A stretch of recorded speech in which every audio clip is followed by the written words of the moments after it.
नमस्कार, स्वागत है आपका हमारे चैनल पर। अगस्त महीने के पहले आईपीओ का अनाउंसमेंट हो चुका है और ये आईपीओ आरडी इंडस्ट्रीज कंपनी लेकर आ रही है।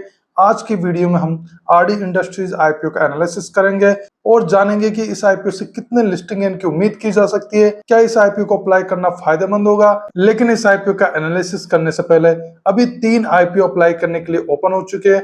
उन तीनों आईपीओ का अपडेट जान लेते हैं। सबसे पहले हम एमवी इलेक्ट्रो सिस्टम्स आईपीओ का अपडेट जानते हैं। एमवी इलेक्ट्रो सिस्टम्स आईपीओ आज 30 जुलाई को अप्लाई करने के लिए ओपन हो चुका है।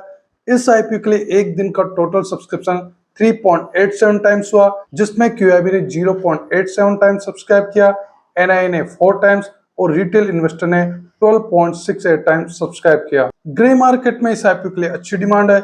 अभी इस आईपीओ के लिए जीएमपी 120 रुपीज है। इसके अकॉर्डिंग लिस्टिंग है 28.24% हो सकता है और एक लोट का प्रॉफिट 4080 रुपीज का राउंड हो सकता है। जिस हिसाब से इस आईपीओ के लिए जीएमपी बढ़ रहा है तो ऐसा लग रहा है कि इस आईपीओ से 30% से ज्यादा लिस्टिंग मिलने की उम्मीद की जा सकती है। पर्सनली आईपीओ मुझे अप्लाई करने के लिए अच्छा लग रहा है।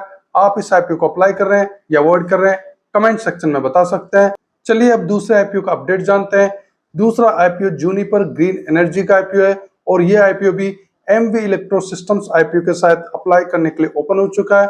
इस आईपीओ के लिए एक दिन का टोटल सब्सक्रिप्शन 0.38 टाइम्स हुआ, जिसमें क्यूआईबी ने 1.05 टाइम्स सब्सक्राइब किया, एनआई ने 0.05 टाइम्स और रिटेल इन्वेस्टर ने 0.13 टाइम्स सब्सक्राइब किया। ग्रे मार्केट में इस आईपीओ के लिए कुछ खास डिमांड नहीं है। अभी इस आईपीओ के लिए जीएमपी 9 रुपीज है। इसके अकॉर्डिंग लिस्टिंग 4% हो सकता है और एक लोट का प्रॉफिट 594 रुपीज का राउंड हो सकता है।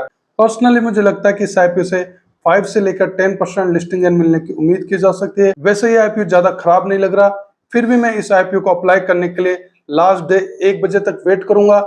इसके बाद फाइनल डिसीजन लूंगा कि इस आईपीओ को अप्लाई करना है या अवॉइड करना है। आप इस आईपीओ को अप्लाई कर रहे हैं या अवॉइड कर रहे हैं, कमेंट सेक्शन में बता सकते हैं। चलिए तीसरे आईपीओ का अपडेट जानते हैं। तीसरा आईपीओ मणिपाल हॉस्पिटल्स आईपीओ है। ये आईपीओ 29 जुलाई को अप्लाई करने के लिए ओपन हुआ था। इस आईपीओ के लिए 2 दिन का सब्सक्रिप्शन हो चुका है। 2 दिन में इस आईपीओ के लिए टोटल सब्सक्रिप्शन 0.47 टाइम्स हुआ, जिसमें क्यूआईबी ने 0.62 टाइम्स सब्सक्राइब किया, एनआई ने 0.1 टाइम्स सब्सक्राइब किया और रिटेल इन्वेस्टर ने 0.48 टाइम्स सब्सक्राइब किया। ग्रे मार्केट में इस आईपीओ के लिए डिमांड ना के बराबर है।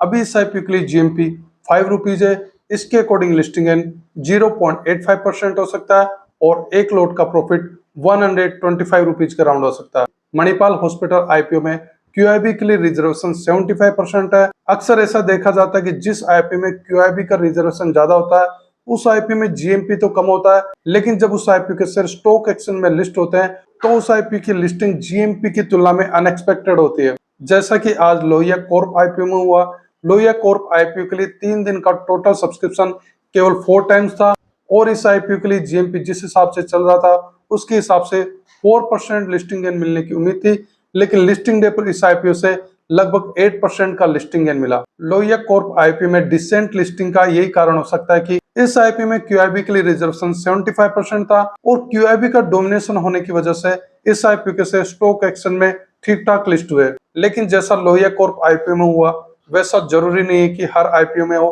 पर्सनली मुझे लगता है कि मणिपाल हॉस्पिटल्स आईपीओ से 1 से लेकर 4% तक लिस्टिंग मिलने की उम्मीद की जा सकती है। मैं इस आईपीओ को अवॉइड कर रहा हूँ। आप इस आईपीओ को अप्लाई कर रहे हैं या अवॉइड कर रहे हैं, कमेंट सेक्शन में बता सकते हैं। चलिए आरडी इंडस्ट्रीज आईपीओ के बारे में बात करते हैं।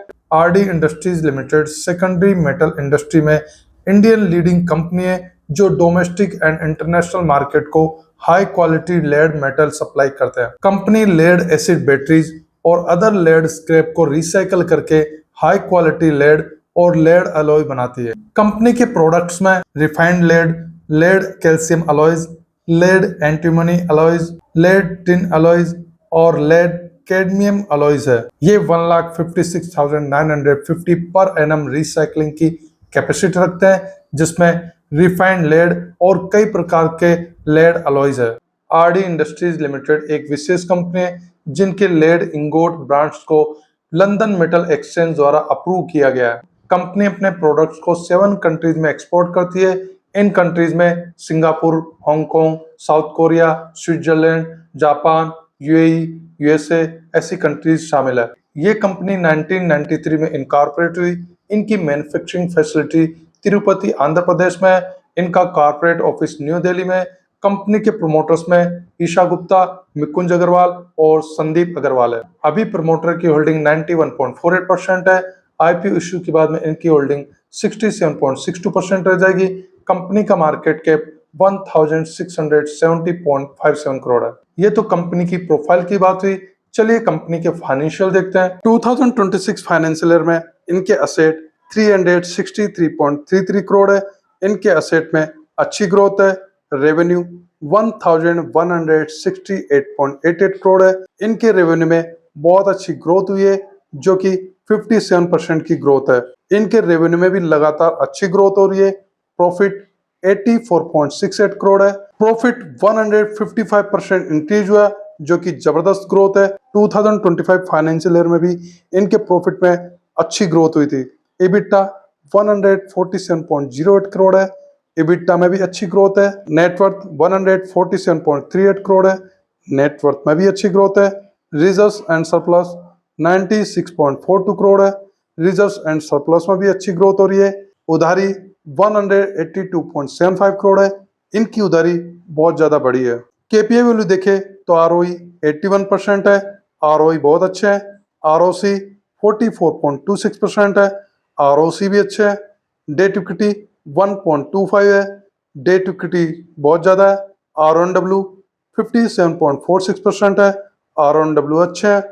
पेट मार्जिन 7.25% है। पेट मार्जिन कम है। EBITDA मार्जिन 12.60% है। EBITDA मार्जिन ठीक है। प्राइस टू बुक वैल्यू 21.54 है। प्राइस टू बुक वैल्यू ज्यादा है। ओवरऑल फाइनेंशियल की बात की जाए तो इनके फाइनेंशियल ठीक है। ये अपने प्रॉफिट, EBITDA, नेटवर्थ, रिजर्व्स में अच्छी ग्रोथ कर रहे हैं। हाँ, इनकी उधारी ज्यादा है, जिस पर कंट्रोल करने की इनको जरूरत है। आईपीओ का टोटल इश्यू साइज 425.87 करोड़ है, जिसमें फ्रेश इश्यू 320 करोड़ और ऑफर फॉर सेल में 105.87 करोड़ है। इशू प्राइस 50 रुपीज से लेके 53 रुपीज है। एक लोट में 281 शेयर है और एक लोट कमांड 14,893 रुपीज है। रिटेल इन्वेस्टर मिनिमम 1 लोट के लिए और मैक्सिमम 13 लोट के लिए अप्लाई कर सकते हैं। स्मॉल HNI मिनिमम 14 लोट और मैक्सिमम 67 लोट के लिए अप्लाई कर सकते हैं और बिग HNI मिनिमम 68 लोट के लिए अप्लाई कर सकते हैं। ये आईपीओ 5 अगस्त से लेकर 7 अगस्त तक अप्लाई किया जा सकता है। अलॉटमेंट 10 अगस्त को होगा। रिफंड 11 अगस्त से मिलना स्टार्ट हो जाएगा। जिन इन्वेस्टर को आईपीओ अलॉट होगा उनके डीमेट अकाउंट में से 11 अगस्त को क्रेडिट कर दिए जाएंगे और स्टॉक एक्सचेंज में इस आईपीओ के शेयर 12 अगस्त को लिस्ट होंगे। आईपीओ में रिजर्वेशन QIB के लिए 50%, रिटेल के लिए 35% और NII के लिए 15% है। कंपनी का आईपीओ लाने का ऑब्जेक्ट क्या है? तो ये आईपीओ फंड से 220 करोड़ वर्किंग कैपिटल रिक्वायरमेंट में यूज करने वाले, 20 करोड़ कंपनी की उधारी पे करने में और balance fund general corporate purposes में यूज करेंगे। चलिए आईपीओ के नेगेटिव और पॉजिटिव पॉइंट देखते हैं। नेगेटिव पॉइंट की बात करें तो कंपनी की उधारी बहुत ज्यादा है। पॉजिटिव पॉइंट में इशू साइज का 75% पोर्शन फ्रेश इशू है। प्रोमोटर होल्डिंग ठीक है। कंपनी के फाइनेंशियल ठीक है और ये आईपीओ फंड से 20 करोड़ अपनी उधारी पे करने में यूज कर रहे हैं। ग्रे मार्केट में डिमांड की बात की जाए तो ग्रे मार्केट में इस आईपीओ के लिए डिमांड ठीक है। अभी इस आईपीओ के लिए GMP 10 रुपीज है। इसके अकॉर्डिंग लिस्टिंग एंड 18.87% हो सकता है और एक लोट का प्रॉफिट 2,810 रुपीज के राउंड हो सकता है। चलिए आईपीओ को समराइज करते हैं। ओवरऑल आईपीओ की बात की जाए तो आईपीओ में मेन नेगेटिव पॉइंट इनकी उधारी है। इनकी उधारी ज्यादा है। ये आईपीओ फंड से 20 करोड़ अपनी उधारी पे करने में यूज कर रहे हैं, फिर भी इनकी उधारी 162.75 करोड़ रहेगी, जो कि ज्यादा रहेगी। बाकी आईपीओ में मेन अट्रैक्शन का कारण इसकी इशू प्राइस है। कंपनी ने आईपीओ में इशू प्राइस अट्रैक्टिव रखी है। पर्सनली आईपीओ मुझे अप्लाई करने के लिए ठीक लग रहा है। इस आईपीओ से 10 से लेकर 20% लिस्टिंग गेन मिलने की उम्मीद की जा सकती है। आप इस आईपीओ को अप्लाई कर रहे हैं या अवॉइड कर रहे हैं, कमेंट सेक्शन में बता सकते हैं। इस आईपीओ को और अपडेट आपको 4 अगस्त मेरे यूट्यूब चैनल पेज पर पोस्ट में और व्हाट्सएप चैनल में मिलता रहेगा। व्हाट्सएप चैनल का लिंक डिस्क्रिप्शन में दिया गया है। इस वीडियो को लाइक कीजिए, शेयर कीजिए। अगर आप हमारे चैनल पर नए तो चैनल को सब्सक्राइब कर लीजिए। वीडियो देखने के लिए धन्यवाद।